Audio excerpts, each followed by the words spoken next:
Rule number 1, ऐसी गलती जिसे आप सभी को करने से रोकते हैं पर आप इसे खुद ही करते हैं, आखिर ये कौन सी गलती है? रूल नंबर 2, इस रूल में आप ऐसे इंसान के बारे में जानेंगे जिसका साथ आपको अभी और इसी वक्त छोड़ देना चाहिए।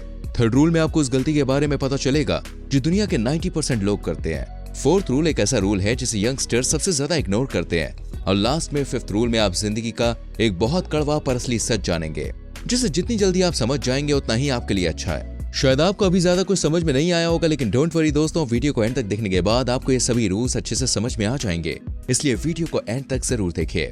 Number 1, care for yourself like how you care for some loved one. दोस्तों, अगर आपका कोई छोटा भाई बहन है या कोई ऐसा है जिसे आप बहुत ज्यादा प्यार करते हैं, तो क्या आप उन्हें कभी ये बोलेंगे कि बेटा सुबह देर तक सोया करो और लेट नाइट जागा करो? क्या आप उनको दिन भर मोबाइल चलाने या फिर कुछ भी उल्टा सीधा खाने पीने के लिए बोलेंगे? आपका जवाब होगा नहीं, बिल्कुल नहीं। आप कभी भी उन्हें ऐसा करने के लिए नहीं बोलेंगे, क्योंकि आपको पता है कि ये सब कितना ज्यादा गलत है। पर ये चीज दोस्तों हम अपने लिए कभी भी नहीं करते हैं। हम वो सारे काम करते हैं जो हमारे लिए गलत होते हैं। हमें पता होता है कि हम जो काम कर रहे हैं वो हमारे लिए सही नहीं है, पर फिर भी हम उस काम को करते रहते हैं।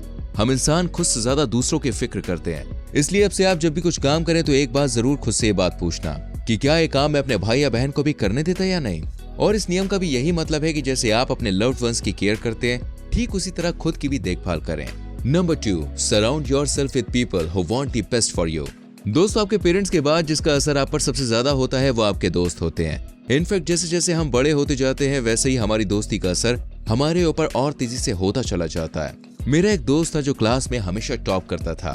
उसके 10th बोर्ड में 95% आए थे और उसे क्लास का सबसे इंटेलिजेंट स्टूडेंट माना जाता था।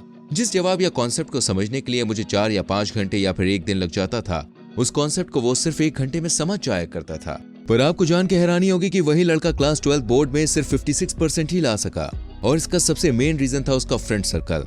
अगर आपके पास टैलेंट कम है पर आपके दोस्त अच्छे हैं, तब भी आप अपनी लाइफ में बहुत कुछ कर लेंगे। पर अगर आपके पास दुनिया भर का टैलेंट है लेकिन आपका फ्रेंड सर्कल ही पूरा नेगेटिव है, तो 100% गारंटी है कि आप लाइफ में कुछ भी खास नहीं कर पाएंगे। जब तक हम छोटे होते हैं तब तक हमारे पेरेंट्स का हम पर सबसे ज्यादा इफेक्ट होता है, पर जब हम बड़े होते हैं तो हमारे दोस्तों का इफेक्ट हम पर सबसे ज्यादा होता है। आपको अपने आसपास सिर्फ ऐसे लोगों को रखना चाहिए जो सच में अपनी जिंदगी में कुछ हासिल करना चाहते हैं और आपका अच्छा चाहते हैं। लाइफ का ये रूल बहुत ही ज्यादा जरूरी होता है, और इसका यही मतलब है कि भले ही आप अकेले रह लो, पर ऐसे लोगों के साथ बिल्कुल भी ना रहो जो आपका अच्छा नहीं चाहते या आपकी सक्सेस से जलते हैं। Number 3, compare yourself with your yesterday, not someone's today. आज की सोशल मीडिया और इंटरनेट की दुनिया ने हम इंसानों को दुनिया भर के लोगों से कनेक्ट कर दिया है। अब इसका सबसे बड़ा नुकसान ये है कि हम जो लाइफ लोगों की सोशल मीडिया पर देखते हैं, हम उसको रियल लाइफ मान लेते हैं। मेरे भाई देखो, हमेशा एक बात याद रखना कि कभी भी अपनी रियल लाइफ या बुरी चीज सोशल मीडिया पर नहीं डालते हैं। अगर आप अपनी रियल लाइफ या सक्सेस को किसी दोस्त या पर्सनैलिटी से कंपेयर करेंगे तो पूरी तरह से गलत होगा। आज के समय में लगभग 90% लोग ये गलती करते हैं कि वो अपनी सफलता को किसी और की सफलता से कंपेयर करने लगते हैं। इसे ऐसे समझो कि जैसे अब अगर मैं अपने चैनल को किसी बड़े चैनल से कंपेयर करूं और सोचूं कि यार मैं तो इतनी अच्छी वीडियो बनाता हूं पर फिर भी मेरे व्यूज नहीं आते हैं, और वो बड़ा चैनल इतनी अच्छी वीडियोस नहीं बनाता है तब भी उसके लाखों में व्यूज आ जाते हैं, तो शायद ये सबसे बड़ी गलती होगी। और इसी एटीट्यूड से लोग कभी भी सफल नहीं हो पाते हैं, क्योंकि वो अपनी 2 दिनों की मेहनत को किसी के सालों की मेहनत से कंपेयर करने लगते हैं। हम ये नहीं सोचते हैं कि जिससे हम अपने आप को कंपेयर कर रहे हैं वो किस किस सिचुएशन से गुजरा होगा और उसने किन परिस्थितियों से लड़के उस मुकाम को हासिल किया होगा, और हम उसकी आज से खुद को कंपेयर करने लगते हैं, जिससे हमें सिर्फ एक ही चीज मिलती है और वो है डीमोटिवेशन। वहीं इसकी जगह हमें खुद को खुद से ही कंपेयर करना चाहिए और लगातार सुधार करते रहना चाहिए। एग्जाम्पल के लिए अगर मैं ये कंपेयर करूं कि मेरी फर्स्ट वीडियो में सिर्फ 5-6 व्यूज आए थे पर आज मेरे 100 से 500 व्यूज आ रहे हैं, तो इससे मुझे काफी ज्यादा मोटिवेशन मिलेगा। पर अगर यही चीज मैं किसी और के साथ कंपेयर करूंगा तो इससे मुझे हद से ज्यादा डिमोटिवेशन मिलेगा। तो हमेशा खुद को खुद से ही कंपेयर करो, ना कि किसी और से। Number 4, focus on higher purpose not temporary happiness. ये बात मैं गारंटी के साथ बोल सकता हूँ कि आज के टाइम में यंगस्टर्स सबसे ज्यादा इसी लाइफ रूल को इग्नोर करते होंगे। इस लाइफ रूल के मुताबिक आपको लॉन्ग टर्म हैप्पीनेस पर फोकस करना चाहिए, ना कि शॉर्ट टर्म हैप्पीनेस पर हम में से ज्यादातर लोग शॉर्ट टर्म हैप्पीनेस पर ही फोकस करते हैं। एग्जाम्पल के लिए हम सब लोग ये जानते हैं कि सिगरेट या शराब किसी की भी सेहत के लिए कितनी ज्यादा खतरनाक चीज है, पर ये सब कुछ जानने के बाद भी लोग इसे हंसी खुशी पीते हैं, जिसका मेन रीजन यही है कि इसे पीने से लोगों को इंस्टेंट रिलैक्सेशन मिलता है, जिससे उन्हें टेम्परेरी खुशी मिलती है। ठीक इसी तरह हमारे पास भी हमेशा 2 ऑप्शंस होते हैं, जिसमें पहला ऑप्शन शॉर्ट टर्म हैप्पीनेस का होता है और दूसरा लॉन्ग टर्म हैप्पीनेस का। एग्जाम्पल के लिए आपको किसी एग्जाम के लिए तैयारी करनी है, पर जैसे ही आप पढ़ने बैठते हैं वैसे आपको बोरिंग फील होने लगता है, जिससे आप बचने के लिए अपने मोबाइल में गेम्स खेलने लगते हैं या सोशल मीडिया यूज करने लगते हैं। अब यहाँ जैसे ही आपको बोरिंग फील हुआ वैसे ही आपके पास दो ऑप्शंस थे।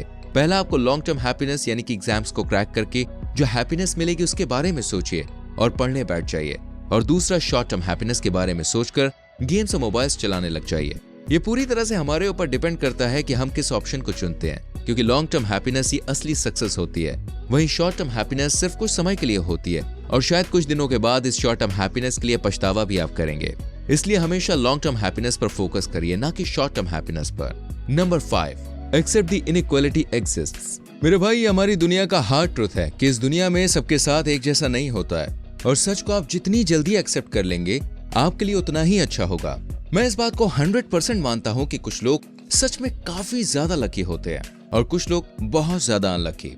और आपको भी कभी ना कभी तो यार ऐसा लगता होगा कि कुछ लोग यार कितने ज्यादा लकी होते हैं और कुछ कितने अनलकी। पर अगर आप सिर्फ यही सोचते रहेंगे तो इससे आप खुद की ही लाइफ खराब कर रहे हो। अब जरा आप एक बार खुद अपने दिमाग से सोच कर तो देखिए, क्या आप भगवान के पास जाकर कंप्लेन कर सकते हैं कि भगवान आपने मुझे इतना अनलकी क्यों बनाया है और उस इंसान को इतना लकी क्यों बनाया? या क्या आप किसी का लक ले सकते हैं? नहीं ना, आप ऐसा कुछ भी नहीं कर सकते हैं। जिसके बाद आपके हाथ में सिर्फ एक ही चीज बचती है जो आप कर सकते हैं, और वो है मेहनत। जब कभी आपको लगे कि आप बहुत ज्यादा अनलकी हैं, तो आप ये बात याद रखिए कि दुनिया में इक्वालिटी बिल्कुल नहीं है। एक और बात हमेशा याद रखिए, hard work beats talent when talent doesn't work hard. मतलब अगर टैलेंटेड और लकी पर्सन कड़ी मेहनत नहीं करेंगे तो कड़ी मेहनत करने वाला इंसान हमेशा लकी और टैलेंटेड पर्सन को हरा देगा। तो सिर्फ किस्मत पर ही नहीं, अपनी मेहनत पर भी आप विश्वास रखिए। अब दोस्तों, आपको ये वीडियो कैसी लगी मुझे कमेंट करके जरूर बताइए और ऐसे ही वैल्यूएबल कंटेंट के लिए इस वीडियो को लाइक करके शेयर करना ना भूले और संग में चैनल को सब्सक्राइब करके बेल आइकॉन भी प्रेस करना, जिससे आने वाली वीडियोस आपसे मिस ना हो। हम मिलेंगे आपसे अगली वीडियो में। अपना बहुत ख्याल रखें। Bye bye, take care.